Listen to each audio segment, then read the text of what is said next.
Good evening. Welcome to left and right.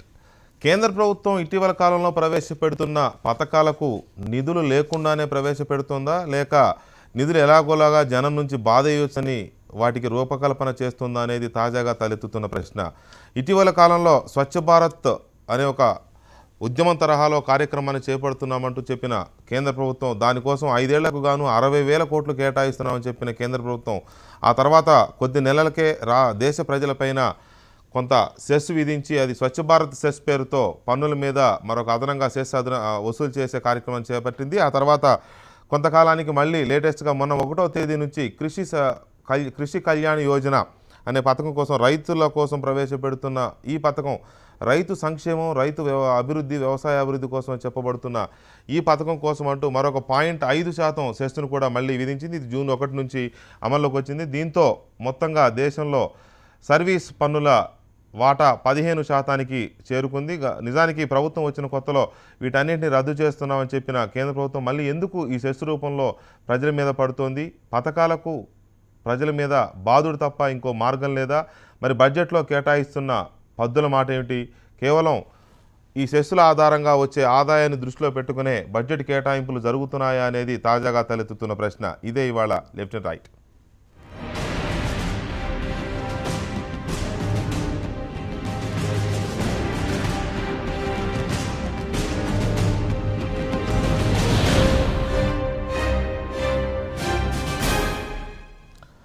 Right, welcome back. ఈ డిబేట్లో దినకర్ గారు chartered accountant plus Telugu Desam party నాయకులు కూడా, అలాగే వివికే ప్రసాద్ గారు ప్రముఖ చార్టెడ్ అకౌంటెంట్, బిజినెస్ అనలిస్ట్ కూడా, అలాగే నంద్యాల నరసింహారెడ్డి గారు సిపిఎం సీనియర్ నాయకులు, రైతు నాయకులు స్టూడియోలో ఉన్నారు. మరి కాసేపట్లో ప్రకాష్ రెడ్డి గారు భారతీయ జనతా పార్టీ అధికార ప్రతినిధి కూడా మనతో జాయిన్ అవుతారు. ముందుగా ప్రసాద్ గారు, ఈ సెస్సు అనేదాన్ని ఇట్లా పథకాలు ప్రవేశపెట్టడం, మళ్ళీ ఆ పథకం పేరుతో ఒక సెస్సు విధించడం ప్రజల మీద, అప్పట్లోనే గతంలో ఆపేసిన సెస్సు అని చెప్పారు.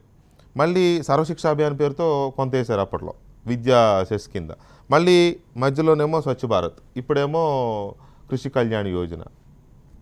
అంటే ఇప్పుడు ఒకటి గుర్తుంచుకోవాల్సింది ఏంటంటే, సెస్ వేయటం అనేది ఆక్షేపణీయమా లేదా వేసే తీరు ఆక్షేపణీయమా, ఈ రెండింటి మధ్య మనం తారతమ్యం గమనించాలి. ఎందుకంటే సెస్ అనేది వేస్తుంటే ఎవరు తీసుకుంటుంది? గవర్నమెంట్ తీసుకుంటుంది. ఆ తీసుకున్న తర్వాత స్టేటెడ్ పర్పస్ కోసం కనుక ఖర్చు పెడితే కనుక అది ఎవరు ఆక్షేపించడానికి అవకాశం ఉండదు. కానీ వీళ్ళు చేస్తుంది ఏంటంటే ఆర్భాటంగా ప్రకటించడం, అదేదో బడ్జెట్లో కేటాయింపులు చేస్తున్నాము, ఉన్న పరిమితులకు లోబడి వనరులతోనే మేము చేస్తున్నాం అన్నట్టుగానే అనౌన్స్ చేయటం, కానీ తర్వాత దొడ్డిదారిని వాయించడం అనేది కొద్దిగా ప్రజలకి బాధ కలిగిస్తున్నమాట వాస్తవం. కానీ ఇక్కడ మనం దీని బ్యాక్గ్రౌండ్ కనుక గమనిస్తానంటే దీనికి ఫర్గాను అగెన్స్ట్ గాను 2 ఆర్గ్యుమెంట్లు చెప్పాలి. ఎప్పుడు కూడా ఒక దేశం కనుక అభివృద్ధి చెందిన దేశం అవ్వాలి అంటే, అభివృద్ధి చెందుదాం అనుకున్న దేశంలో నుంచి అభివృద్ధి చెందుతున్న దేశంలో నుంచి అభివృద్ధి చెందిన దేశం కింద మారాలి అంటే మొట్టమొదట కావాల్సింది ఆకాశంలోంచి డబ్బులు ఎక్కడికి ఊడిపడవు, ఎప్పుడు ఊడిపడవు. ఖచ్చితంగా ప్రజలు తమ దగ్గర ఉన్న డబ్బుని కమ్యూనిటీ కోసం ఖర్చు పెట్టడానికి ముందుకు రావాలి, లేదా ప్రభుత్వం అటువంటి చర్యలకు ఉపక్రమించి ప్రభుత్వం అందరి దగ్గర నుంచి పన్నులు వసూలు చేసి మెరుగైన ఫెసిలిటీస్ ప్రొవైడ్ చేస్తూ మంచి స్వర్గధామంలాగా కంట్రీని తయారు చేయాలి. ఇక్కడ మనం ఫస్ట్ మన చూపు అంతా ఎలా ఉంటుంది? ఏ కంట్రీ కన్నా బాగుండదనగానే వెంటనే పాశ్చాత్య వైపు అంటే వెస్ట్ సైడ్ చూస్తాం. అమెరికా చూడండి, బ్రిటన్ చూడండి, అలా రకరకాలుగా చూస్తూ ఉంటాం. వాటన్నిటిని చూసినప్పుడు మనకు వచ్చేటువంటి ఒపీనియన్ ఏంటి? ఆ కంట్రీస్ అన్ని డెవలప్డ్ నేషన్స్ అంటున్నాం. అది ఎలా డెవలప్డ్ నేషన్స్ అయినాయా అని చూసినట్లయితే మొట్టమొదటి మనం గమనించాల్సింది ఏంటంటే ఆ కంట్రీలన్నింటిలో కూడా 48 నుంచి 49% వరకు ట్యాక్స్ టు జీడిపి రేషియో ఉంటుంది. అంటే ఒక దేశం వృద్ధి చెందాలి అంటే దేశంలో ఉన్న పౌరులందరూ భాగస్వామ్యులు అవ్వాలి. వారు దాదాపుగా 50% వరకు ట్యాక్స్ రూపంలో చెల్లింపు చేయాలి.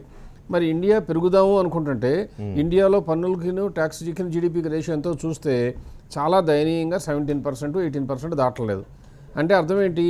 చాలా పిల్ఫరేజ్ ఉంటుంది. కాబట్టి దీన్ని 2 రకాలుగా ద్విముఖ వ్యూహంతో ఎదుర్కోవాలని ప్రభుత్వం నిశ్చయించింది. ఒకటి ట్యాక్స్ ఎవేజన్ అరికట్టడం, రెండవది ట్యాక్స్ బేస్ని పెంచడం. ఎప్పుడు ట్యాక్స్ బేస్ని పెంచాలంటే ఇన్కమ్ ట్యాక్స్ బేస్ పెంచాలి అని అరిచినంత మాత్రాన ఎక్కువగా రాదు. ఎందుకంటే ఇన్ఫ్లేషన్ పెరుగుతూ ఉంటుంది కాబట్టి 2,50,000 రూపాయల కన్నా దాటితే కానీ ట్యాక్స్ పరిధిలోకి రారు కాబట్టి అందులోకి వచ్చేవాళ్ళ అవకాశం తక్కువ. ఎట్టి పరిస్థితుల్లోనూ ప్రతి ఒక్కరిని పన్ను చెల్లించే విధంగా చేయాలి అంటే ఇదే తేలిక మార్గం. ఇది ఈ రకంగా వాయించేయటం అనమాట. కాబట్టి ప్రభుత్వం చేస్తుంది ఏంటంటే ఈ సెస్లు పెంచింది. దీనికి ఏ రకంగా మార్గం సుగమం చేస్తున్నారంటే, రేపు కాకపోతే ఎల్లుండైనా జీఎస్టీ రాక తప్పదు. వచ్చినప్పుడు అంతకుముందు ప్రభుత్వం ఒత్తిడి వచ్చింది కాంగ్రెస్ పార్టీ నుంచి, మ్యాక్సిమం లిమిట్ అని చెప్పండి ఎంతకన్నా అవుదని.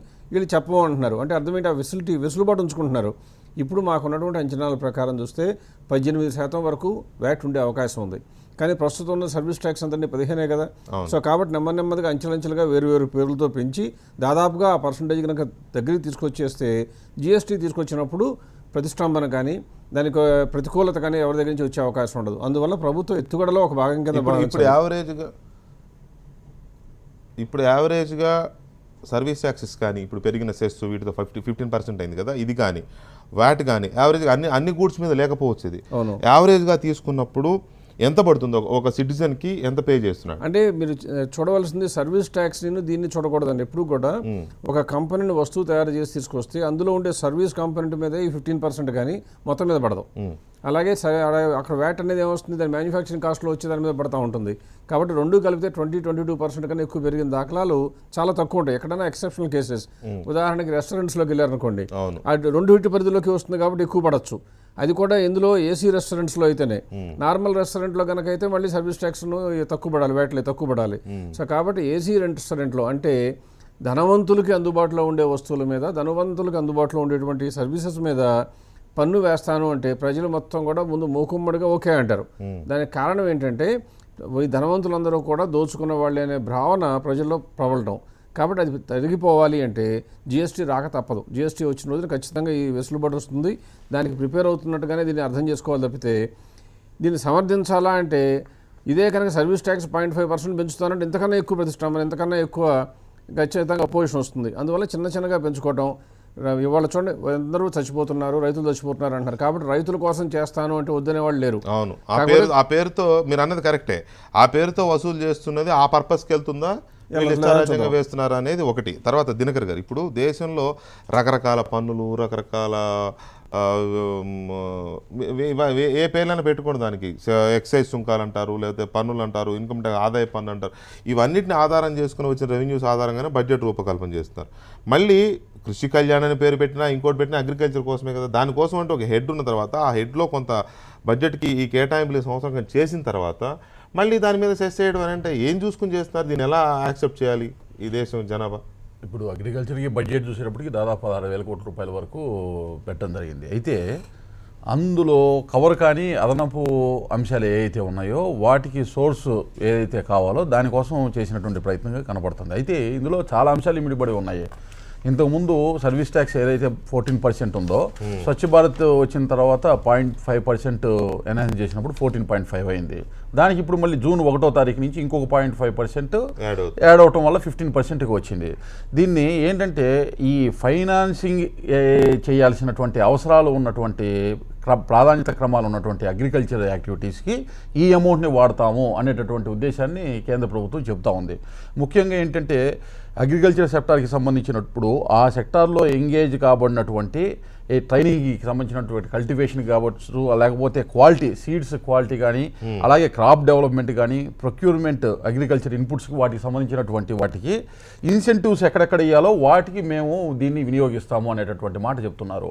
దాదాపు 5,000 కోట్ల రూపాయల వరకు ఈ 0.5% ఏదైతే ఉందో ట్యాక్స్, దాని ద్వారా 5,000 కోట్ల రూపాయలు సమకూర్చుకోవాలనేటువంటి ఉద్దేశాన్ని వాళ్ళు వ్యక్తపరచడం జరుగుతుంది. అయితే ఇందాక ప్రసాద్ గారు చెప్పినట్లు ఒక సెస్ అనేది ఒక పర్టికులర్ పర్పస్కి ఇచ్చేసినప్పుడు దాన్ని ఆ పర్పస్కి యూటిలైజ్ చేస్తున్నారా లేకపోతే డైవర్షన్ అవుతుందా అనే దాని మీద కూడా ఆధారపడి ఉంటుంది. దాని యొక్క స్ఫూర్తి ఏదైతే ఒక ఉద్దేశంతో వీళ్ళు ప్రవేశపెట్టారో ఆ ఉద్దేశం. దాంతోపాటు కొన్ని ప్రొవిజన్స్ కూడా కొంచెం సంక్లిష్టంగా ఉన్నాయి.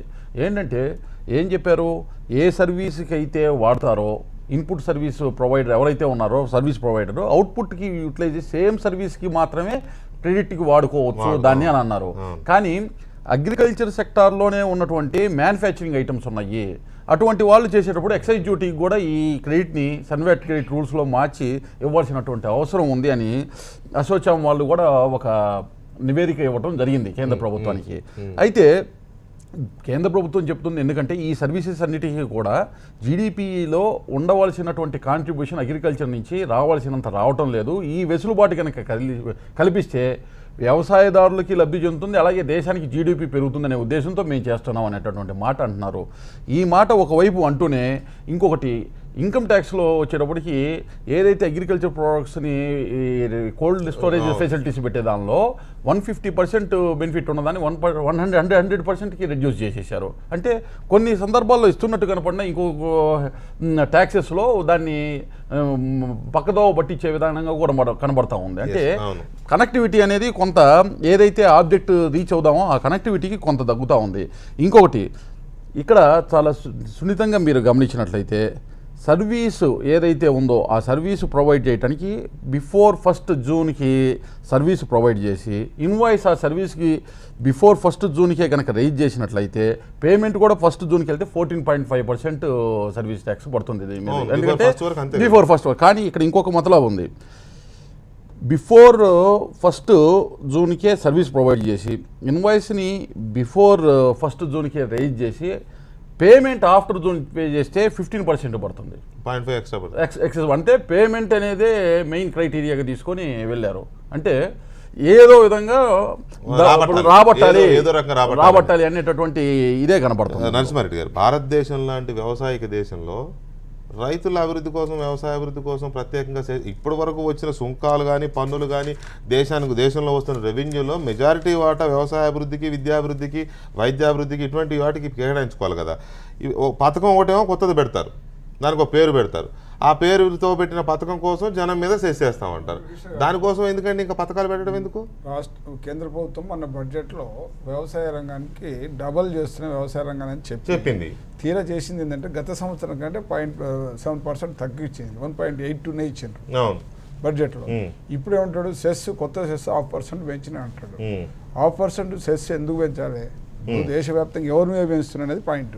ఉదాహరణకు మన బడ్జెట్లో వెల్త్ ట్యాక్స్ ఎత్తేసిండు, సంపద పన్ను ఎత్తివేసిండు సంపన్నుల మీద. ఇన్కమ్ ట్యాక్స్ వల్ల అనేక రిడక్షన్స్ ఇచ్చాడు. కామన్ పీపుల్ అందరికి 0.5% పెంచాడు. ఇది ఎట్లా కరెక్ట్? అంటే ఇది ఏంటంటే మేము రైతుల కోసం అంటున్నారు. నిజంగా రైతుల కోసం చేయాలంటే నువ్వు బడ్జెట్లో పెట్టు, బడ్జెట్లో ఫోకసింగ్ చేయి, బడ్జెట్ ద్వారా ఖర్చు పెట్టు. ఈ సెస్ పద్ధతిలో మనం చూస్తే గత 2 సంవత్సరాలుగా పెట్రోల్ మీద ఒక సెస్ వేశారు. ఏంటంటే కన్స్ట్రక్షన్ వర్కర్స్ కోసం 1,25,000 కోట్ల రూపాయలు జమ అయినాయి. ప్రజలందరూ అడిగిన తర్వాత మన దత్తాత్రేయ గారు 25,000 కోట్లు వాళ్ళ కోసం ఖర్చు పెడుతున్నామని అంటే 1,25,000 వేరే సంస్థలకు డైవర్షన్ చేసుకున్నట్టు కదా. అంటే సెస్ అనేది ఎప్పుడైనా ఏదైనా సందర్భంలో, ఒక ఎమర్జెన్సీ సందర్భంలో, యుద్ధం సందర్భంలో అదనపు పన్ను వేస్తారు ఎవరి మీద, ఆ పర్పస్ కోసం. ఏదైనా అనుకోకుండా వచ్చిన పరిణామాలు వస్తే విపత్తు సందర్భంగా, యుద్ధం సందర్భంగా బడ్జెట్ అలొకేషన్ లేదు కాబట్టి దానికి అదనపు ఖర్చు రావాలి కాబట్టి అది వేస్తే సమంజసం ఉంది. ఇప్పుడు కూడా పన్ను వేయాలంటే ఎవరి మీద వేయాలి? కామన్ ప్రజలందరి మీద పన్ను వేస్తే ఎట్లా న్యాయం? ఓ కార్పొరేట్ వాళ్ళకి వేసావు, పెద్ద సంపన్నులకు వేశారు, వాళ్ళకి అదనపు ఆదాయం వచ్చేదాని మీద వేసావు, అభ్యంతరం ఉండదు. కానీ కామన్ మ్యాన్ అందరి మీద పన్నులు వేసి నేను కృషి కళ్యాణాన్ని వారు చెప్పడం అనేది ఇది ఏ రకంగా కూడా సమంజసం కాదు. ఇప్పుడు మీరు అన్నట్టు వ్యాట్ వచ్చినాడు, వ్యాట్ 14%, నేషనల్ రైజ్గా 14% పెట్టాడు. స్వచ్ఛ భారత్ గురించి చాలా చెప్పిండు మోడీ గారు. ఒక సంవత్సరం అంతా స్వచ్ఛ భారత్ చెప్పి నిధులు ఇస్తున్నాయని చెప్పి కొసకి ఏంటంటే స్వచ్ఛ భారత్ డబ్బు ప్రజలు కట్టుకోవడం, ఎవరి మోరు సాఫ్ చేసుకోవడానికి వాడే పన్ను కట్టుకునే పరిస్థితిలోకి వచ్చాడు. ఇప్పుడు కూడా ఏమిటి అంటే మీ డబ్బులు పెట్టి మళ్ళీ మీకు రైతులకు కళ్యాణ సంక్షేమం పెడతానే, యోజన పెడతానే ఆయన అంటున్నాడు. ఇది కరెక్ట్ కాదు. ఏదో రకంగా ప్రభుత్వ ఖజానాన్ని నింపుకోవడానికి దొడ్డిదారిన బడ్జెట్లో అయితే రొల్లు పెడతారని చెప్పేసి ఈ సందర్భంగా ఇప్పుడు యాడ్ చేసుకునే పని తప్ప ఇంకోటి కాదు. గతంలో ఎట్లుందంటే పన్నుల పద్ధతి ఎట్లుందంటే ఒకసారి బడ్జెట్లో పన్ను ఫోకస్ చేస్తే మళ్ళీ బడ్జెట్ దాకా ఊసెత్తకపోయేది. ఎందుకని అంటే బడ్జెట్ విధానమైన పర్పస్ అది. పార్లమెంట్లో చర్చ జరిగింది కాబట్టి దాని గురించి మళ్ళీ మధ్యలో చేయడానికి పార్లమెంట్ అగౌరవపరిచడం అనేది సెస్ రూపంలో వస్తారు. ప్రజలు, వ్యాపారస్తులు అందరూ కూడా దేశంలో ఈ పన్నులు వచ్చినాయి, దీని మీద మనం వ్యాపారం చేయాలి, దీని మీద పరిస్థితులు ఉంటాయి చెప్పుకోవచ్చు. ఇది అననుకూలంగా ఎప్పుడు పడితే ఇట్లా వేసుకుంటూ పోతే దేశవ్యాప్తంగా వ్యాపార వర్గాలు కానీ, రైతులు కానీ, వినియోగదారులు కానీ, మామూలు ప్రజలు కానీ ఆ పన్ను కట్టే ఎఫెక్ట్ అయ్యే వాళ్ళందరూ కూడా వాళ్ళ బడ్జెట్లన్నీ తారుమారవుతాయి. సర్కార్ బడ్జెట్ ఏమో యాడ్ అవుతుంది, వ్యక్తిగత బడ్జెట్ అని తారుమారవుతాయి. మేము కోరేది ఏంటంటే ఇప్పుడు ఈ ప్రభుత్వానికి కొన్ని విధానాలు అంటూ ఉంటాయి, ప్రకటించవచ్చు. ఏ ప్రభుత్వమైనా వచ్చిన తర్వాత తన ముద్ర అంటూ ఉండాలి కాబట్టి కొన్ని పథకాలు ప్రకటిస్తారు, తప్పేం లేదు. కొందరేమో పాత పథకాల పేర్లు మార్చి ప్రకటిస్తూ ఉంటారు, కొంతమంది ఏమో ఉన్న వాటి కొత్త వాటిని ఇంకా డిజైన్ చేసి ఇస్తూ ఉంటారు. ఏది చేసినా మనకున్న రెవెన్యూ ఎంత, మనకున్న పిండి ఎంత, ఆ పిండిలోంచి ఎన్ని రొట్టెలు చేయగలం, ఇది కదా ప్లాన్ చేసుకోవాలి. అలా కాకుండా ఆర్భాటంగా పథకాలు ప్రకటించడం, స్వచ్ఛ భారత్ ప్రకటించేసి 60,000 కోట్లు కేటాయిస్తున్నాం 5 సంవత్సరాలకి, దేశమంతా నున్నగా నిగనిగలాడాలి అని కదా చెప్పారు. దానికోసం చేసేసారు. ఇదేంటిది స్వచ్ఛ భారత్ ప్రకటించి జనం మీద సుంకం ఏంటి అనేది ఒక చర్చ జరుగుతుంటే అది మర్చిపోకముందే మళ్ళీ ఇప్పుడు కృషి కళ్యాణ్ యోజన. నువ్వు దేశంలో వ్యవసాయాన్ని ఉత్తరించాల్సిన బాధ్యత ప్రభుత్వానిది. 70% మంది ప్రజలు వ్యవసాయం మీద ఆధారపడిన దేశం ఇది. ఈ దేశంలో అత్యధికమైన ఆదాయం వ్యవసాయం మీద వస్తుంటే దాన్ని వదిలేసి దానికోసం అభివృద్ధి చేయడం కోసం మళ్ళీ చేస్తామంటే ఎలా యాక్సెప్ట్ చేయాలి దీనికి మీద ఒక లాజిక్ అంటూ లేదు. సార్ నేను ఒక విషయం చెప్తాను సార్. సూటిగా చెప్పండి, ప్రాబ్లం. ఫస్ట్ టైము దేశంలో రైతుల కోసం అంటే ఒక సుంకం వేశారు. ఇది మొట్టమొదటిసారిగా. ఇప్పటిదాకా రైతుల కోసం రైతుల పేరు మీద ఒక సుంకం వచ్చింది, కానీ సంతోషపడాలి. రైతుల కోసం అనేది ఒకటి మొదలైంది అనేది ఒకటి. ఇది మొదటి విషయం సార్. రెండో విషయం, రైతుల కోసం పథకం పెట్టి చేస్తే సంతోషపడాలి, కానీ రైతుల కోసం రైతుల పేరుతో పన్ను వేస్తే సంతోషపడాలి. రైతుల పేరుతో పన్ను వేస్తే సంతోషపడడం నాకు అర్థం కాలేదు. నేను చెప్తాను సార్. మొట్టమొదటిసారిగా నరేంద్ర మోడీ గారు ఈ బడ్జెట్ తర్వాత కూడా 2 సార్లు 3 సార్లు చాలా స్పష్టంగా అనేక బహిరంగ సభలలో కానీ వేదికల మీద కానీ రైతుల యొక్క ఆదాయాన్ని వచ్చే 5 సంవత్సరాల్లో డబుల్ చేస్తాను అన్నాడు సార్. దీనికి బీజేపీ మేనిఫెస్టోలో కానీ బీజేపీ విధానపరంగా కూడా 3 ప్రధానమైన అంశాలను తీసుకున్నారు సార్. అంటే అందరూ స్వామినాథన్ కమిటీ రిపోర్ట్ ఇంప్లిమెంట్ చేయండి, అంటే ఉత్పత్తి ఖర్చుకు 50% ప్రాఫిట్ని ఇచ్చేసేయండి, ఇది మాత్రమే చెప్తారు. అంటే దాని ఉత్పత్తి ధరను కనుక పెంచితే ప్రతి రైతు ఒక వినియోగదారుడే. ఇది కాకుండా మామూలు వినియోగదారులు ఉంటారు. కాబట్టి బియ్యం ధర పెంచినంత మాత్రాన సమస్య పరిష్కారం కాదు. ఇది కూడా ఇంకొక సమస్య పరిష్కారం. పప్పు ధర పెంచితే సమస్య పరిష్కారం కాదు. కాబట్టి 3 అంచెల వ్యవస్థను మేము బీజేపీ ప్రతిపాదించింది, దానికి అనుకూలంగా పనిచేస్తున్నారు సార్. దాంట్లో మొట్టమొదటిది ఏంటంటే ఇన్పుట్స్ యొక్క కాస్ట్ తగ్గించాలి. అంటే మన పెట్టుబడి యొక్క ఖర్చులు తగ్గించాలి. పెట్టుబడి ఖర్చులు తగ్గించాలంటే ప్రపంచంలో WTO కండిషన్స్ అనుకోండి, గ్యాట్ ఒప్పందాల ప్రకారం కూడా ఇంక ఈ మధ్య మొన్నటి జేని ఇంకా నైరోబి ఒప్పందం నడుస్తుంది. ఇంకా అది కూడా ఆ చర్చ మొత్తం అయిపోయి దీని ప్రకారం సబ్సిడీ తగ్గించాలంటున్నారు. కాబట్టి ఏదో ఒక రంగా రైతులను ఆదుకోవాల్సిన పరిస్థితి ఉంది. ఆ నైరోబి అగ్రిమెంట్ ప్రకారం కనుక రైతులకు సబ్సిడీ తగ్గించి అంతర్జాతీయ మార్కెట్లో కాంపీట్ చేయాలని కనుక అనుకుంటే మన దేశం రైతులు నిలబడలేరు. ఇంపాసిబుల్ అది కూడా. కాబట్టి ఈ పరిస్థితిని తట్టుకోవడం కోసం ఇంకొక రకంగా రైతులను ఆదుకోవడం కోసం ఒక కార్యక్రమం ఇది నెంబర్ 1. నెంబర్ 2, ప్రతి ఎకరాకు ఉత్పత్తి పెంచకపోతే మనకు క్రిటికల్ స్టాగ్నేషన్ ఉన్నాం. గత మీకు ఐడియా ఉంటుంది, 30 సంవత్సరాల కింద 40 బస్తాలు ఒడ్డు పండించినటువంటి ప్రాంతంలో కూడా 45 బస్తాలకు ఇప్పటిదాకా పెరగలే. అంటే ఎకరానికి ఉత్పత్తి పెరగకుండా ఖర్చులు అదే విధంగా ఉండి ఉత్పత్తి పర్ ఎకర్ పెరగకుండా ఉంటే అది క్రిటికల్ స్టాగ్నేషన్లో మనం ఇంకా రాబోయేటువంటి జనాభాకు మనం తిండి పెట్టలేము. ఇది దేశ అవసరం అది కూడా. కాబట్టి క్రిటికల్ స్టాగ్నేషన్ కావాల్సినటువంటి రీసెర్చ్ ఏదైతే పరిశోధనలు జరిగి మనం ఉత్పత్తి పెంచాలో ఎకరానికి, అది వరి కావచ్చు, ధాన్యం కావచ్చు, మొక్కజొన్న కావచ్చు, కందులు కావచ్చు, నూనె గింజలు కావచ్చు, ఏదైనప్పటికీ కూడా వీటిని పెంచడం కోసం రీసెర్చ్ ఈరోజు అవసరం ఉంది. దానికి అనుగుణంగానే ఉత్పత్తి ప్రతి ఎకర్ ఉత్పత్తి పెంచుతామనే వ్యవసాయం మీద ఎంత రీసెర్చ్ అనేది చేయాలి దేశంలో అవసరం జరగాల్సింది అవసరమే. జనాభాకు ఎందుకంటే ఇప్పటికే ఇజ్రాయెల్ లాంటి చిన్న దేశంతో కూడా పోటీ పడలేదు, బంగ్లాదేశ్ తో పోటీ పడలేదు. అదే అంటున్నా పర్ ఎకర్ ప్రొడక్షన్ నేను కాదనలా. ఇప్పుడు మనం అటువంటి చిన్న మన రాష్ట్రం అంతా కూడా ఉండవు ఆ దేశాలు. అలాంటి దేశాలతో పోటీ పడలేని స్థాయిలో మన అగ్రికల్చర్ డెవలప్మెంట్ ఉంది. దాన్ని డెవలప్ చేయాల్సిన బాధ్యత ప్రభుత్వం మీద ఉంది. దానికి మార్గం ఇది కాదు కదా, ప్రజల మీద పన్నేసి ఆ డబ్బుతో చేస్తామంటే అంటే బడ్జెట్ లో మిగతా అంత ఏం చేస్తున్నారు అనే దానికి క్వశ్చన్ ఉండదు, ఆన్సర్ ఉండదు క్వశ్చన్ కి. ఈ బడ్జెట్ ను అయితే సెస్ చేసినటువంటి బడ్జెట్ దేనికి ఉపయోగిస్తున్న దానికి నేను స్పెసిఫిక్ క్లారిఫికేషన్ ఇస్తున్నాను సార్. రొటీన్ గా ఉండేటువంటి ఇంట్రెస్ట్ డిబేట్ రెబిట్ అనే ఇంట్రెస్ట్ కానీ లేకపోతే మిగతా అంశాలు చాలా ఉన్నాయి. అంటే వ్యవసాయానికి చేస్తున్నటువంటి మిగతా ఇన్పుట్స్ మీద కాస్ట్ కానీ, సబ్సిడీస్ ఆన్ సీడ్ కానీ, సబ్సిడీస్ ఆన్ ఫర్టిలైజర్, ఇవన్నీ వేరే ఉన్నాయి. వాటి కాకుండా అదనంగా ఏం చేయాలనేటువంటి దానికి 2-3 ఎగ్జాంపుల్ చెప్పాను మీకు నేను. అట్ ది సేమ్ టైం నేను మోస్ట్ ఇంపార్టెంట్ ఏంటంటే ఇప్పుడు వేస్తున్నటువంటి 5% cess only on service tax, 0.5% only on service tax, not on అంటే మ్యానుఫ్యాక్చరింగ్ సెక్టార్లో అంటే ఎక్సైజ్ డ్యూటీ కాదు, సేల్స్ ట్యాక్స్ కాదు, only on service tax. Service tax sir చెప్పినట్టుగా ఇది ఓన్లీ అని తేలిక తీసేయకండి. సర్వీస్ ట్యాక్స్ చాలా వాటి మీద ఉంటుంది. తేలిక సర్వీస్ ట్యాక్స్ అంటే ఏదో నాకే పడుతుంది అనుకోకండి. ఫైనల్ ఒకటే మాట, ఈ దేశంలో 50% మంది ప్రజలు పైగా సర్వీస్ ట్యాక్స్ కడతారు. ఫైనల్ ఒకటే మాట చెప్తాను సార్. ఇప్పుడు మనం 1000 రూపాయలు సర్వీస్ ట్యాక్స్ కడుతున్నాం పర్ సిటిజన్ అనుకోని, ఒకవేళ 20,000 కోట్లు ఈ రూపంలో 10,000 కోట్లు 5,000 కోట్లు వస్తాయి అనుకుంటే కూడా ఇంతకంటే కానీ ఒక 4-5 సంవత్సరాలలో మన యొక్క రైతులు పండించేటువంటి పంటలు స్థిరీకరించడం వల్ల మనకు అందుబాటు ధరలో గనక మనకు ధాన్యం కానీ మిగతా వస్తువులు కానీ మనకు అందుబాటులో రావడం వల్ల ఖచ్చితంగా ఇంతకంటే 4 అంతలు లాభం ఉంటుంది ఇప్పుడు సర్వీస్ ట్యాక్స్ పే చేసే వాళ్ళకి. కాబట్టి మన ధరలను స్థిరీకరించడం ఎంత అవసరం అంటే 20 కోట్ల మంది సర్వీస్ ట్యాక్స్ పే చేస్తే 125 కోట్ల మంది దీన్ని ఎంజాయ్ చేస్తున్నారు పేదవాళ్ళు. This is number 1. నెంబర్ 2, మనం పే చేస్తున్న సర్వీస్ ట్యాక్స్ వల్ల మన ఉత్పత్తి పెరిగి వ్యవసాయ ఉత్పత్తుల ధరలు కనుక స్థిరీకరించబడితే ఖచ్చితంగా మీ ఇంట్లో మా ఇంట్లో అందరింట్లో కూడా లాభపడుతుంది సార్. కాబట్టి ఒక 1000 రూపాయలు పర్ మంత్ మనం కడుతున్నా 2000 రూపాయలు సేవ్ చేయగలుగుతాం. మీరు వచ్చే ముందు ప్రసాద్ గారు లేవనెత్తిన అంశం ఏంటంటే సెస్సులు వసూలు చేయడాన్ని మనం వ్యతిరేకిద్దామా, వసూలు చేసిన సెస్ ఎటుపోతుంది అనే దాన్ని వ్యతిరేకిద్దామా? ఒక మాట అకౌంటబిలిటీ ఉందా అనేది చాలా కీలకం. ఏ పథకం పేరుతోనైతే సెస్ తీసుకుంటున్నారో దానికి అకౌంటబిలిటీ ఏంటి? ఇప్పుడు సపోజ్ ఇప్పుడు మనకున్న లెక్కల ప్రకారం ఈ 0.5% కృషి కళ్యాణ్ యోజన దీని మీద 20,000 కోట్ల రూపాయలు, సుమారు 20,600 కోట్లు, 20,600 కోట్ల రూపాయలు పర్ ఇయర్ వసూలు అవుతుంది. ఆల్రెడీ బడ్జెట్లో 30,000 కోట్ల పైచిలుకు, ఎంతంటే 38,500 కోట్లు వ్యవసాయానికి కేటాయించామన్నారు. 38,500 కోట్లకు ఇది అదనమా, లేకపోతే 38,500 కోట్లు లేక దీన్ని వసూలు చేసి దాంట్లో కలుపుతారా? క్లారిటీ లేదు. రెండు ఎగ్జాంపుల్ చెప్తాను సార్. ఎడ్యుకేషన్ మీద సెస్ వేశారు 4-5-6 సంవత్సరాల క్రితం. ప్రతి రాష్ట్రానికి సుమారు ఉమ్మడి రాష్ట్రంలో మనకు 3,500 కోట్ల రాజీవ్ విద్యా మిషన్ కింద మన దగ్గర నిధులు వచ్చినాయి మనకు ఉమ్మడి రాష్ట్రానికి. దానికి సపరేట్ ట్రస్ట్ పెట్టారు.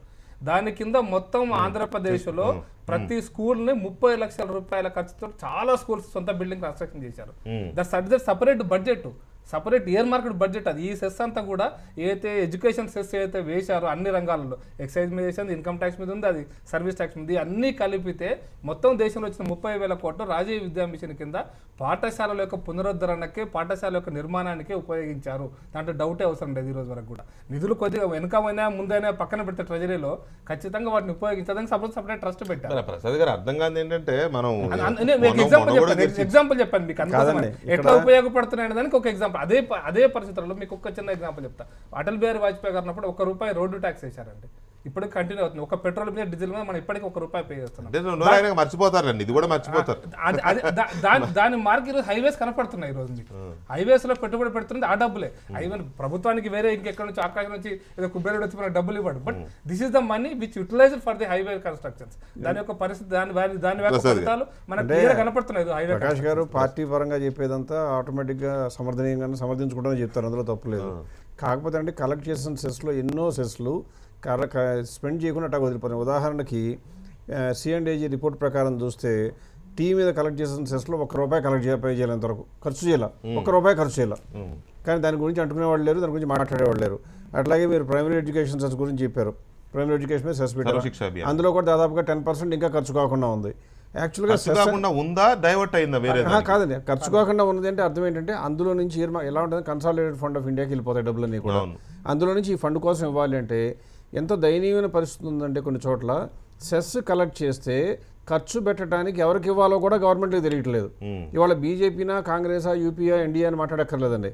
కేంద్ర ప్రభుత్వంలో ఉన్న పెద్దలు ఎవరైనా చేయవలసింది ఏంటంటే బాధ్యతాయుతంగా డబ్బులు కలెక్ట్ చేసినప్పుడు అంతే బాధ్యతతో ఎగ్జిక్యూషన్ కూడా చేయాలి, అకౌంటబిలిటీ ఉండాలి. సర్వశిక్ష అభియాన్ మీద ఖర్చు ఎందుకు పెట్టారండి? ఆ రాజకీయ నాయకులు వాళ్ళ యొక్క బందీ మార్బలం అంతా కూడా దోచుకుంటానికి వీలుగా అందుకు పనికిరాని స్కూళ్ళని కట్టడం, బాత్రూమ్లు కట్టకపోవడం, ఆడపిల్లలు బాత్రూమ్కి వెళ్ళడానికి వీలుగా సర్వశిక్ష అభియాన్ పేరుతో 2 గదులు కడతాయి. అంతేగాని కనీసం ఫ్లోరింగ్ కూడా ఉండదు. ఫ్లోరింగ్ కూడా ఉండొచ్చు. అలాంటి దానికోసం చేశారంటే ఎక్కడైతే ప్రజల దగ్గర నుంచి ప్రజల సొమ్ముని ఈ పన్నుల రూపంలో కేంద్ర ప్రభుత్వం ఖర్చులుగా చూపిస్తున్న డబ్బుల్లో దోచుకోవడానికి అవకాశం ఉంటుందో దానికోసం ఖర్చు చేశారు. కానీ టీ మీద ఖర్చు చేయడానికి ఎందుకు మనసు ఒప్పలేదు అంటే టీలో దోచుకోవడానికి అవకాశం ఉండదు. ఎవరు కొండల మీదకి వెళ్ళడానికి కూడా ఇష్టం లేదు.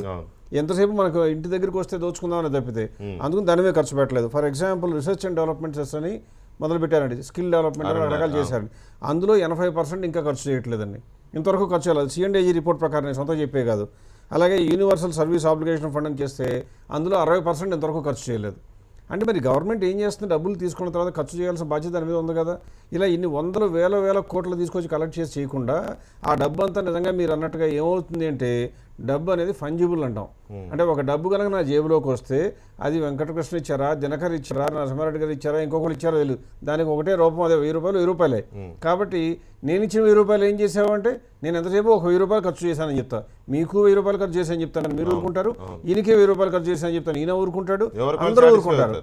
కాబట్టి కావాల్సింది ఏంటి, ఎవరు కట్టిన 1000 రూపాయలు అకౌంటింగ్ ట్రీట్మెంట్లో కరెక్ట్గా చేయవలసిన బాధ్యత కేంద్ర ప్రభుత్వం మీద ఉంది. అది తప్పించుకోవాలి. రైట్. ఎలమంచిలి శివాజీ గారు, మాజీ ఎంపీ, రైతు నాయకులు లైన్లో ఉన్నారు. శివాజీ గారు నమస్తే అండి. నమస్కారం సార్, చెప్పండి. శివాజీ గారు, ఈ కృషి కళ్యాణ్ యోజన అనే ఒక పథకాన్ని ప్రకటించింది కేంద్ర ప్రభుత్వం. సరే, ఏదో వ్యవసాయం అనేది అభివృద్ధి చేస్తారంట, రైతులకు ఏదో డెవలప్మెంట్ చేస్తారంట మనం అనుకున్నాం. మోడీ గారు ఇంకో మాట కూడా అన్నారు, రైతుల ఆదాయాన్ని రెట్టింపు చేస్తామని. రైట్, బాగానే ఉంది, రెట్టింపు చేస్తే సంతోషం, అంతకంటే కావాల్సింది ఏముంటుంది. కానీ ఈ సెస్సులు ఏమిటి, మొన్నేమో స్వచ్ఛ భారత్ పేరుతో సెస్ చేశారు, దేశాన్ని నున్నగా అద్దంలాగా తయారు చేస్తామని చెప్పి దానికోసం సెస్ చేశారు.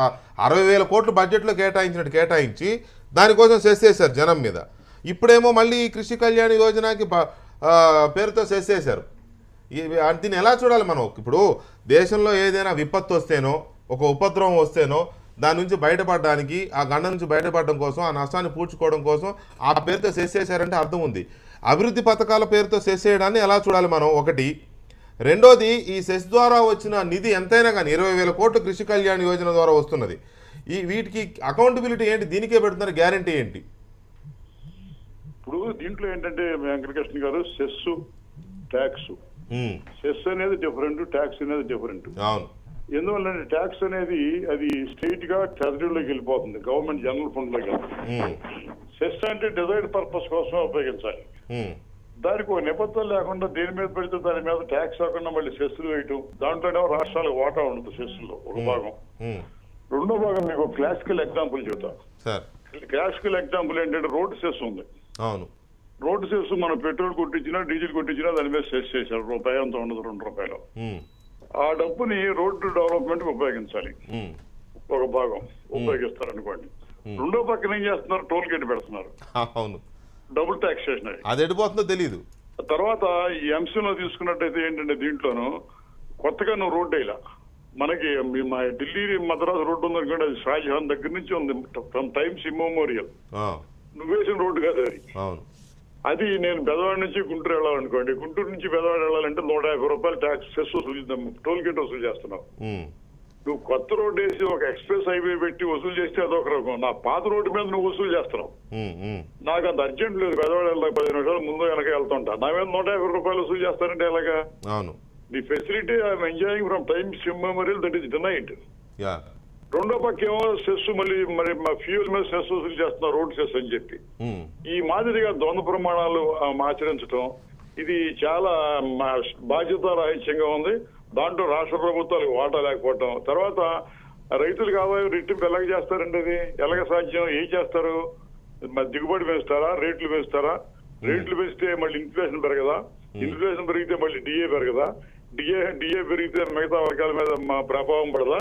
ఇవన్నీ ఆలోచన చేయకుండా ఊరిని క్యాకేసేయటం, క్యాకేస్తే సరిపోతుంది అనుకోవటం, అది ప్రభుత్వంలో ఉన్నవారు చేయాల్సిన పని కాదండి. అది చాలా అది పొరపాటు చేస్తున్నారు. ఇది ఆర్థిక సూత్రాలకి, సహజమైన ఆర్థిక సూత్రాలకు విరుద్ధంగా జరుగుతోంది ఇది సెస్సులు అనేవి. అది అభిలేషన్ కాదని చెప్పి నా ఉద్దేశం అండి. కానీ దీనికి ఒక పేరు పెట్టి సెంటిమెంటల్ గా రైతుల కోసం అని పేరు పెట్టారు. పైగా రైతుల కోసం మొట్టమొదటిసారి రైతుల పేరుతో ఒక సెస్సును వసూలు చేస్తున్న రైతుల కోసమే అని సెంటిమెంటల్ ఎవరు మాట్లాడారు, అయ్యో రైతుల కోసమా అని అనలేరని ఒక సెంటిమెంట్ తో టచ్ ఇచ్చారు. లేదు, వాగులో మట్టి లేదని మీకు సర్వశిక్ష అయిపోయారన్నారు, ఇందాక మాట్లాడతా దాంట్లో టాయిలెట్స్ అన్నారు, లేకపోతే గదులు అన్నారు. నేను ఒక చిన్న ఉదాహరణ చెబుతా.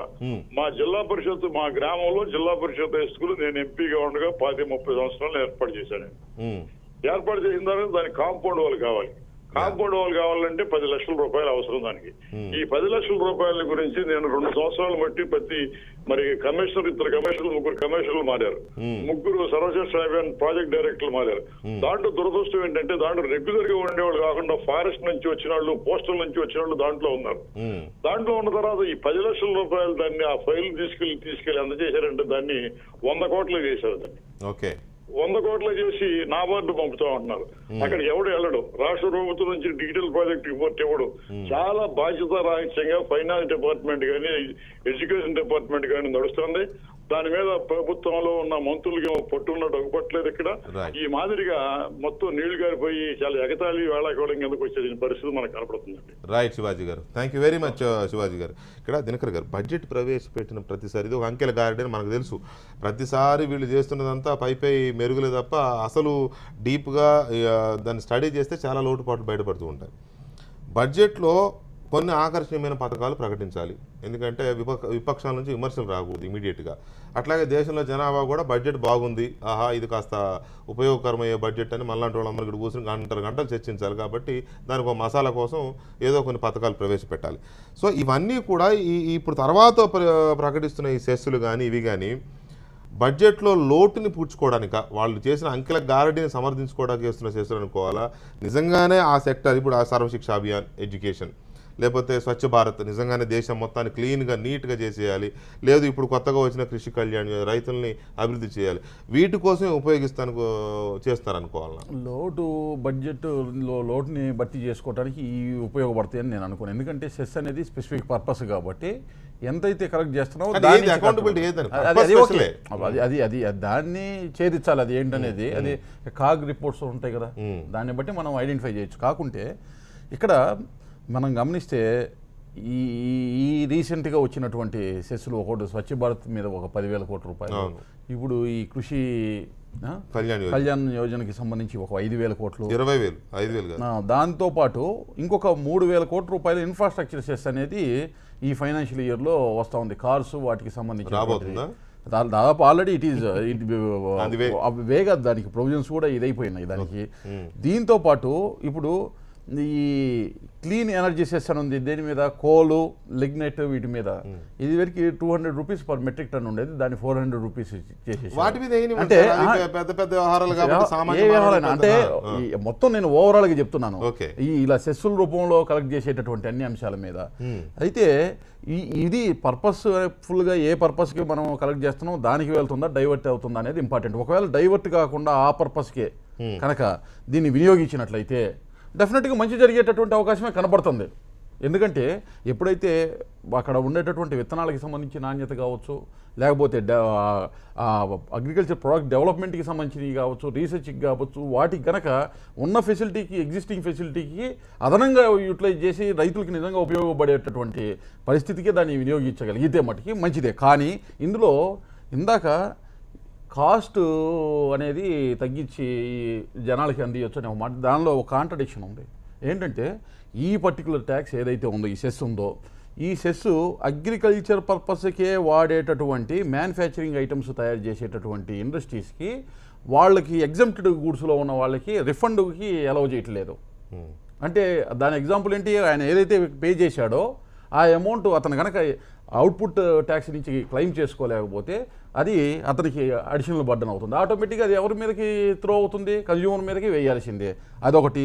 దాని యొక్క ప్రభావం ఏమవుతుందంటే మ్యానుఫ్యాక్చరింగ్ సెక్టార్కి సంబంధించినటువంటి సెక్టార్లో దాన్ని యూటిలైజ్ చేసుకోవడానికి ఈ ఇబ్బందికరంగా ఆ ప్రొవిజన్ పరిగణించినప్పుడు మేక్ ఇన్ ఇండియా స్ఫూర్తికి కూడా ఒక రకంగా విఘాతమే అది స్టడీలో తేలినటువంటి అంశం అది.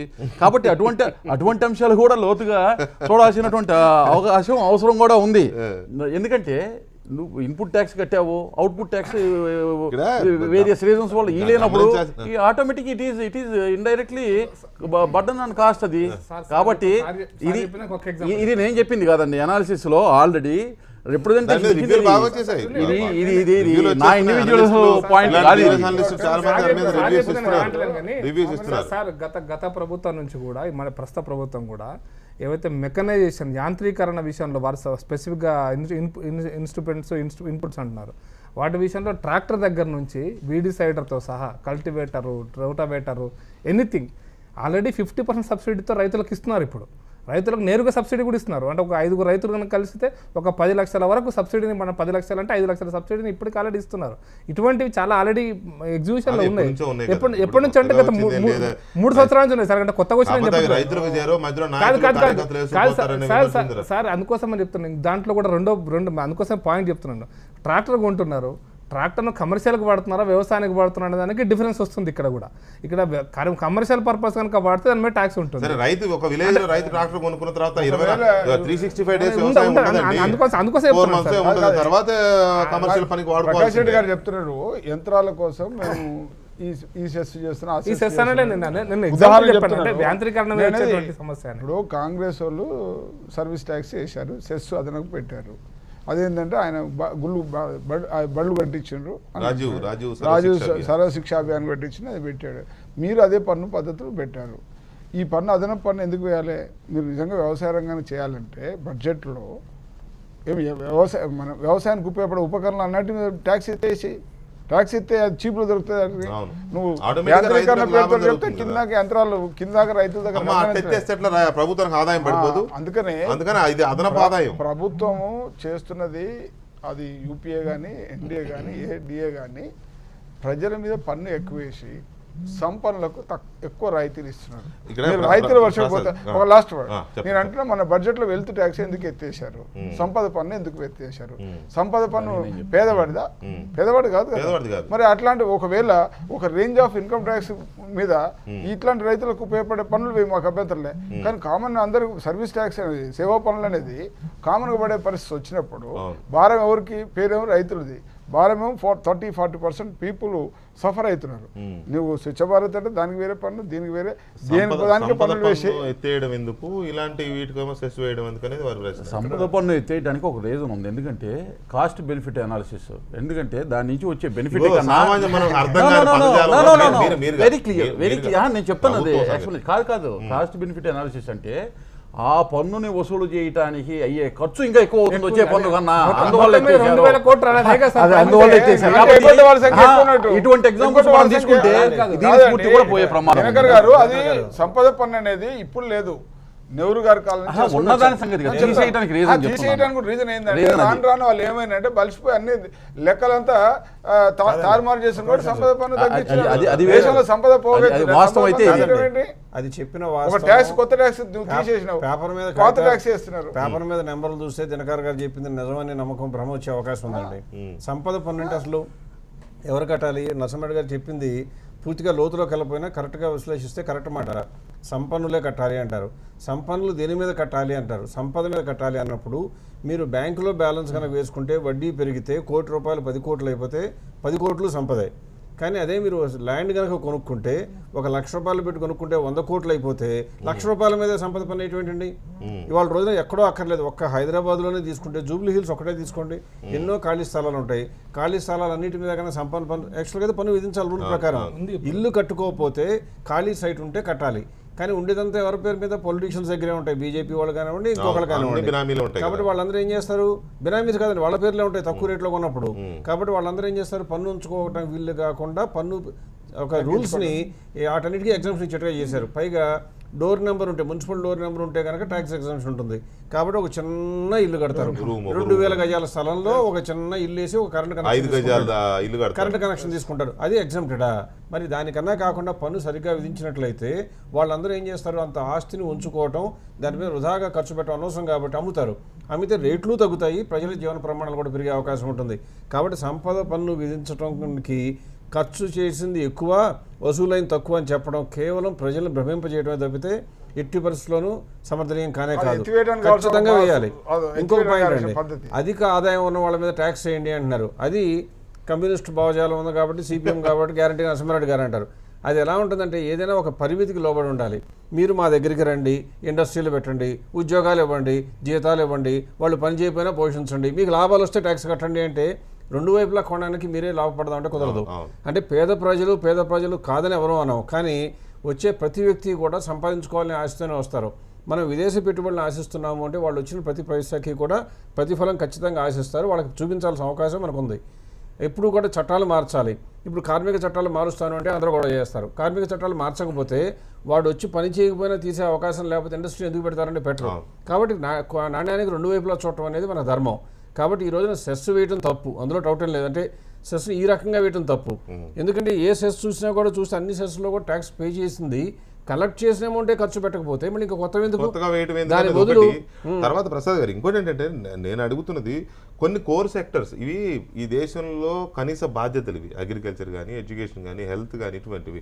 వాటి కోసం చేసేయడం ఏంటి? మనం ఇందాక మీరు అన్నారు కొన్ని అవాంఛనీయమైన పరిణామాలు చోటు చేసుకున్నప్పుడు తప్పనిసరిగా ఆ విపత్తు నుంచి ఆ ప్రాంతాన్ని రక్షించడం కోసం మిగతా ప్రాంతాల నుంచి పూలప్ చేయడం అనేది ఒక వరకు సరే. మనం కూడా కొంత ఇప్పుడు సునామీ లాంటిది వచ్చింది, సునామీ వల్ల కొన్ని రాష్ట్రాలు కొన్ని ప్రాంతాలు దెబ్బతిన్నాయి, అంతవరకు సునామీ సెస్ అనేస్తే రైట్, మిగతా ప్రాంతాల ప్రజలు అడగకుండానే బోల్డ్ మంది సహాయం చేశారండి, సెస్ కట్టరా. అట్లాగే ఉత్తరాఖండ్ అమర్ద చార్ధామ్ లాంటివి మునిగిపోయినాయి, చాలా మంది చనిపోయినారు. అటువంటి వాటికి ఓకే. వ్యవసాయాన్ని అభివృద్ధి చేయడం అనేది జై జవాన్ జై కిసాన్ మన స్లోగనే. నువ్వు జవాన్ కోసం చేసేసి కిసాన్ కోసం చేసేసి మిగతా వాళ్ళందరినీ వదిలిపెడతానంటే ఎటుపోతుంది ఇక్కడ? ప్రకాష్ రెడ్డి గారు, పెట్రోల్ అంతర్జాతీయ మార్కెట్లో పెట్రోల్ ధరలు విపరీతంగా పడిపోయినా కూడా ఇక్కడ మాత్రం ప్రజలకి ఏం లాభం జరగదు. ఆ మిగిలిన కుషన్ మొత్తం వాళ్ళే ఉంచేసుకుంటారు. ₹1 ఇచ్చారండి. క్రూడ్ ఆయిల్ ధరలు అంత దారుణంగా పడిపోతే అంతర్జాతీయ మార్కెట్లో చెప్పడం ఏం చెప్పారు? అక్కడ తగ్గినప్పుడు తగ్గుతాయి, అక్కడ పెరిగినప్పుడు పెరుగుతాయి అన్నారు. పెరిగినప్పుడు పెరుగుతున్నాయి, తగ్గినప్పుడు పెరుగుతున్నాయి. బట్ తగ్గిన లాభం జనానికి రావట్లే. మరి అటువంటిది ఏమన్నా రైతులకు ఒరిగిందా? లేదు. ఇటువంటివి చేయకుండా ఇవాళ పేపర్లో చూసాం 30 లక్షల కోట్లు నల్లధనం దేశంలో ఉంది, దాన్ని అంతా ఏదో చేసేస్తానని ఎక్కడో దోహాలో చెప్తున్నారు ప్రధానమంత్రి గారు. మంచిదే, కానీ మరి అవన్నీ తీసుకొస్తే సరిపోతుంది. రైతుల ఆదాయం 2 రెట్లేం కర్మ, 3 రెట్లు 4 రెట్లు కూడా అవుతుంది. అది చేయకుండా 0.5% చట్నీలో ఇడ్లీ తింటే 0.5% సెస్ కట్టండి, లేకపోతే ఇంకో దాంట్లో దోశ తింటే కాడి కొంచెం సిల్లీగా అనిపిస్తుంది. ప్రకాష్ రెడ్డి గారు అంటే బేసిక్గా ఏంటంటే సార్, మీరు రైతుల కోసం అందుకోసం చెప్పాను. రైతుల కోసం ఇప్పుడు మీరు సార్ చెప్పిన దాంట్లో కొన్నిసార్లు టెక్నికల్ ప్రాబ్లమ్స్ కూడా ఉన్నాయి సార్. ఉదాహరణకు మీరు సర్వశిక్ష ఇంతకుముందు వారు చెప్పారు శివాజీ గారు, కాంపౌండ్ వాళ్ళు కట్టడానికి మీరు ఎల్ఐసీలో హౌసింగ్ లోన్ తీసుకోండి, టెర్రస్ వాళ్ళు పైన అది కట్టడానికి దాంట్లో ప్రొవిజన్ ఉంటుంది ఎల్ఐసి హౌసింగ్ లోన్లో. పారాపిట్ వాళ్ళు కట్టుకోవడానికి, పెంట్ హౌస్ కాదు, పారాపిట్ వాళ్ళు కట్టుకోవడానికి ఆ ప్రొవిజన్ లేదు, ఎక్స్పెండిచర్ ప్రొవిజన్ లేదు ఎల్ఐసి హౌసింగ్ లోన్ లో. మరి పారాపిట్ వాళ్ళు కట్టుకుంటే ఇరు సరిగ్గా ఉంటుందా అంటే ఉండదు. మరి పారాపిట్ వాళ్ళు ఆ చట్టాన్ని ఏమన్నా బ్రహ్మదేవుడు రాసి పంపాడా? కాదు కదా, మనం తయారు చేసుకున్న ఎల్ఐసినే మనం తయారు చేసిన గైడ్ లైన్స్. అదే చెప్తున్నాను సార్. అందుకోసమనే కొన్ని ప్రొవిజన్స్, మీకు గ్రామీణ ఉపాధి హామీ పథకం ఉంది సార్. గ్రామీణ ఉపాధి హామీ పథకంలో కొంత బడ్జెట్ను లోకల్ మెడికల్ ఫెసిలిటీ అంటే ఆ కార్మికులు ఎవరైతే అంటే దెబ్బలు తగులుతాయో వాళ్ళకు బడ్జెట్ ఉంది, వాళ్ళకు కిట్, దానికి మెడిసిన్స్ ఉన్నాయి. ఎవరికి దెబ్బలు తగలలేదు, ఎవరికి కిట్ వాళ్ళే, ఆ మెడిసిన్సే వాళ్ళ బడ్జెట్ అట్లాగే ఉంది. మీరు కాగ్ రిపోర్ట్కి వచ్చేసరికి ఆ బడ్జెట్ అట్లాగే ఉంది. ఎంత ఉంది బడ్జెట్ అంటే మీరు 2 లక్షల కోట్లలో బడ్జెట్ ఖచ్చితంగా 2,000 కోట్లు ఉంటుంది. నేను ఎగ్జాంపుల్ అందుకోసం చెప్తున్నాను మీకు. నేను అందుకోసం చెప్తాను, దీన్ని ఇవి కొన్ని మార్పులు చేయాల్సిన అవసరం ఖచ్చితంగా ఉంది. డౌట్ మీకు బెస్ట్ ఎగ్జాంపుల్ పనిగా గ్రామీణ ఉపాధి హామీ పథకంలోనే ఎగ్జాంపుల్ చెప్పారు. 2,000 కోట్లు ఇష్యూ డైవర్ట్ చేస్తారు. సూటిగా చెప్పాల్సింది ఏంటంటే మిత్రమా, సూటిగా వారు చెప్పాల్సింది ఏంటంటే సెస్ విషయంలో మనం చర్చ చేస్తున్నాం. ఈ సెస్ ఎందుకంటే వ్యవసాయ రంగం కోసం, రైతుల కోసం అంటున్నారు. ఇట్లా పద్ధతి కాదని మన చర్చ జరుగుతుంటే దానికి ఎల్ఐసి గోడలకు ఏం సంబంధం ఏంటంటే, దయచేసి సంబంధం ఏంటంటే ఇది ప్రజలకు భారం అవుతుంది. పర్పస్ పెట్టింది దురుద్దేశం. నిజంగా రైతులనే డబల్ చేయాలంటే ఏమి బడ్జెట్లో పెట్టవచ్చు, విద్యలు చేయొచ్చు. ఇప్పుడు డీజిల్ వ్యవసాయ రంగానికి సుమారు 30-35% డీజిల్ వాడతారు. మరి డీజిల్ తీసేయి. నువ్వు ప్రపంచంలో కెనడాలో డీజిల్, పెట్రోలు మొత్తం డౌన్ అయిపోయి ఆర్థిక వ్యవస్థ చిన్నాభిన్నమైంది. గల్ఫ్ మొత్తం ఆర్థిక వ్యవస్థ చిన్నాభిన్నమైంది. నువ్వేమో లక్షల కోట్ల రూపాయలు తీసుకున్నావు, రాష్ట్ర ప్రభుత్వాలు, కేంద్ర ప్రభుత్వాలు. ఆ డీజిల్ పెరిగితే వీళ్ళకి పెరుగుతున్నాయి. మరి ఆదాయాలన్నీ కుప్పనుక్కొని ఇంకా సరిపోలేని సర్వీస్ ట్యాక్స్, ఆ ట్యాక్స్, ఈ ట్యాక్స్, అన్ని ట్యాక్స్ పెట్టి నిత్యావసర వస్తు ధరలు చేసిన శ్రమకు గిట్టుబాటు కాక ఆర్థిక వ్యవస్థ చిన్నభిన్నమైంది. అడుగులు పనులు వేస్తే పనులకు కూడా పరిమితి ఉంది. ఆ పరిమితి ఉంది. దానివల్ల వచ్చే ఫలితాలు, లబ్ధి పొందే ఫలితాలు మెజారిటీ ప్రజలు పొందాలి. దాన్ని అస్తవ్యస్తం చేసే పని మీరు చేసి మేము బాగా రైతులు బాగా బాగుపడతారు. రైతులు అంటే నేనే చెప్తాను, నిన్న ఎంఎస్పీ ధరలు ప్రకటించారు. రైతులకు మనకు వస్తుంది. రాష్ట్ర ప్రభుత్వం పంపింది ఏంది, స్వామినాథన్ కమిషన్ ఏంది, రైతులు బాగు చేసినట్టు. అది రైతులు కాదు, అది పేరు. ఇది ఏదో ఒక పద్ధతిలో ప్రజల మీద దాడి. సార్ ఈరోజు మనం 3,000 కోట్లు 2,000 కోట్లు తగ్గిస్తామని ప్రచారం జరిగితే గ్రామీణ ఉపాధి హామీ పథకంలో 38,000 కోట్లు ఏమార్క్ చేసి పెట్టారు. అది ఎవరు తగ్గించినా రాజకీయంగా బండరాళ్ళు వేస్తారు, మామూలు రాళ్ళు, ఇటుకలు. పాపులర్ స్కీమ్ కాబట్టి ఒక 20,000 కోట్లు మీరు రైతు కూలీల గురించే సంబంధించిన అంశం అది. అది భూమి ఉన్న వాళ్ళకి నిజంగా కార్డు ఇవ్వడానికి వీల్లేదు, కూలీలుగా మారడానికి వీల్లేదు. భూమి ఉన్న ఎవరు కూడా ఆ కేటగిరీ కింద రాకూడదు యాజ్ పర్ ది రూల్ అయితే. మరి రైతుల గురించి ఇప్పటిదాకా ₹1 అన్న మీరు ఏ పార్టీ అయినా సరే, ఈరోజు నేను ఛాలెంజ్ చేసి చెప్తున్నా, రైతులకు రైతు కూలీలకు తేడా తెలియనటువంటి వాళ్ళు ఈరోజు అధికారంలో ఉన్నారు చాలా సంవత్సరాలు కాబట్టి ఈ దురవస్థ వచ్చింది. రైతుల గురించి మీరు మాట్లాడుతున్నారు, చచ్చిపోతుంది రైతులు, పెట్టుబడి పెడుతుంది రైతులు, పెట్టుబడి పెడుతున్నారు రైతులు, పండిస్తుంది రైతులు, లాభానికి నష్టానికి బాధ్యత వహిస్తుంది రైతులు.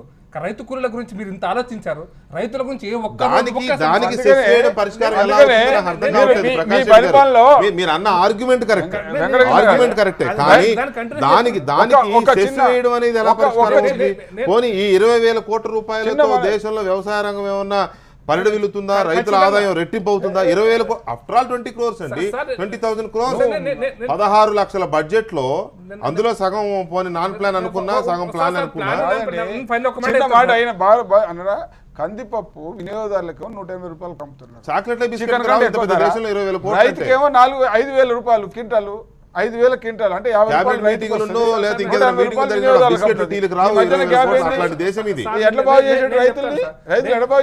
నేను చెప్తాను సార్, మార్కెట్ లో 9,000 ఉంది, నిన్న ఇవాళ 5,000 ప్రకటించాడు. తెలంగాణ లాంటి ఒక చిన్న రాష్ట్రంలో, తెలంగాణ లాంటి చిన్న రాష్ట్రంలో రైతులకు రుణమాఫీ చేసి అయిపోయిందండి 20,000 కోట్లు. మీరు ఈ సెస్ ద్వారా దేశం మొత్తాన్ని ఉద్ధరిస్తా ఉంటున్నారు సార్. నేను చెప్తాను సార్, అందుకోసం చెప్తాను సార్. మాన్సాంటో కంపెనీ యొక్క బడ్జెట్ ఎంత సార్? కంపెనీల బడ్జెట్ మనకి 12 రాష్ట్రాల్లో కరువు వచ్చిందని ఒప్పుకున్నాం కదా. నేను కరువు గురించి కాదు సార్, ఇది సమగ్రమైనటువంటి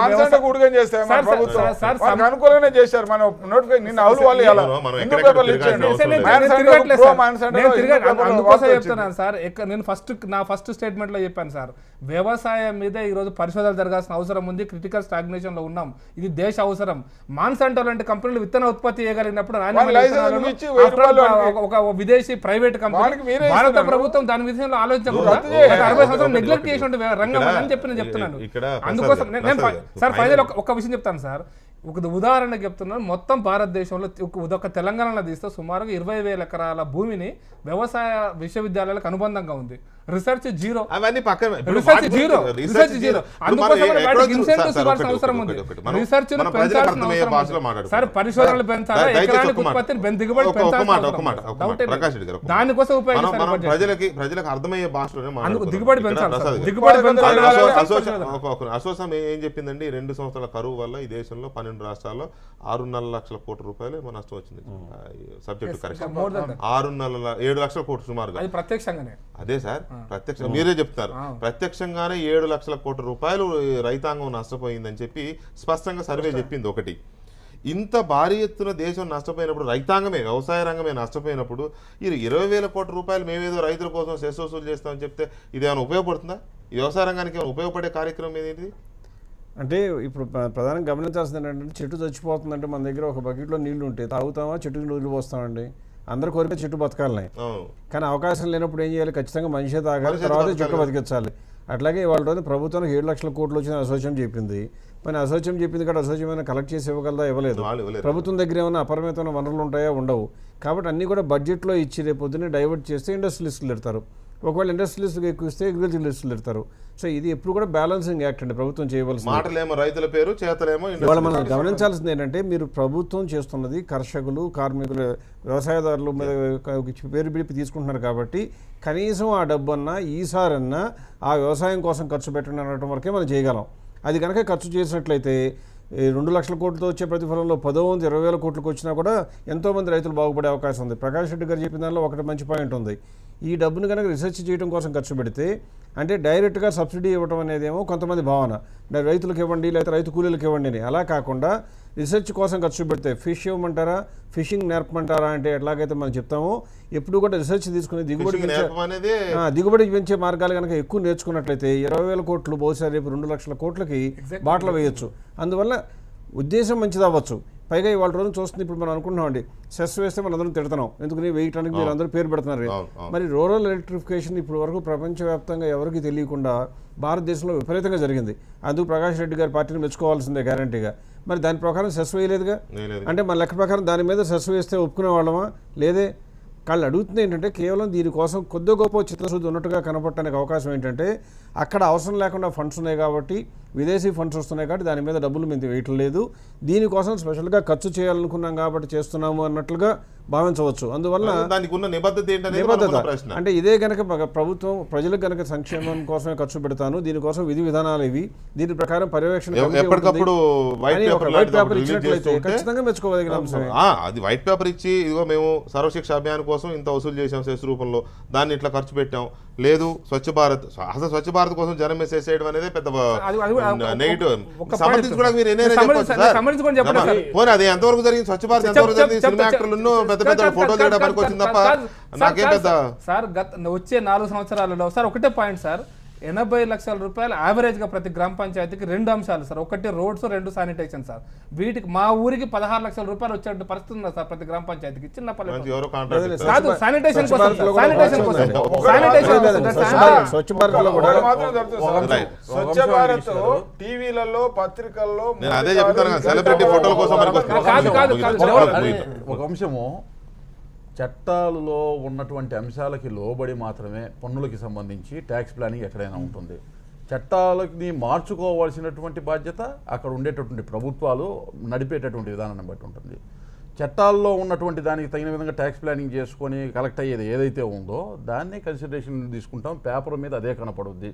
క్యాలిక్యులేషన్స్ ఎప్పుడు పేపర్ మీదే కనపడతాయి, బయట ఎక్కడ కనపడవు. కాబట్టి వెల్త్ ట్యాక్స్ విషయంలో కూడా తీసుకోవాల్సినటువంటి జాగ్రత్తలు ప్రభుత్వం తీసుకోలేదేమో కానీ విత్ ఇన్ ద ట్యాక్స్ ప్లానింగ్లో కలెక్షన్ తక్కువగా ఉంది, ఎక్స్పెండిచర్ ఎక్కువ ఉంది కాబట్టి రిమూవ్ చేశారు. అది కాకపోతే ఆ అంశాన్ని ఎగ్జాంపుల్గా చూపిస్తే అది చాలా చిన్న అంశం దీంతో కంపేర్ చేసినప్పుడు. ఎందుకంటే ఇట్ ఈస్ దీనికల్లా మనం కోరుతున్నది ఒకటే, దీనికి అకౌంటబిలిటీ ఉండాలి. ఖచ్చితంగా తీసుకున్న ప్రతి రూపాయి వ్యవసాయం కోసం పెట్టామనే ఒక white paper end of the day రావాలనేది ప్రసాద్ గారు చెప్పినట్టు ఏదైతే పర్పస్ కి దాన్ని కలెక్ట్ చేశారో ఆ పర్పస్ కి యూటిలైజ్ అయితే మట్టికి తప్పనిసరిగా మంచి ఫలితాలు వస్తాయి. Thank you very much Prasad గారు అండ్ నరసింహారెడ్డి గారు అండ్ ప్రకాష్ రెడ్డి గారు, థ్యాంక్ యూ వెరీ మచ్. అలాగే చర్చలో పాల్గొన్న ఎలమంచి శివాజీ గారికి కూడా ప్రత్యేకమైన ధన్యవాదాలు. ఇది ఇవాళ లెఫ్ట్. మళ్ళీ రేపు కలుద్దాం. Thank you very much. Good night.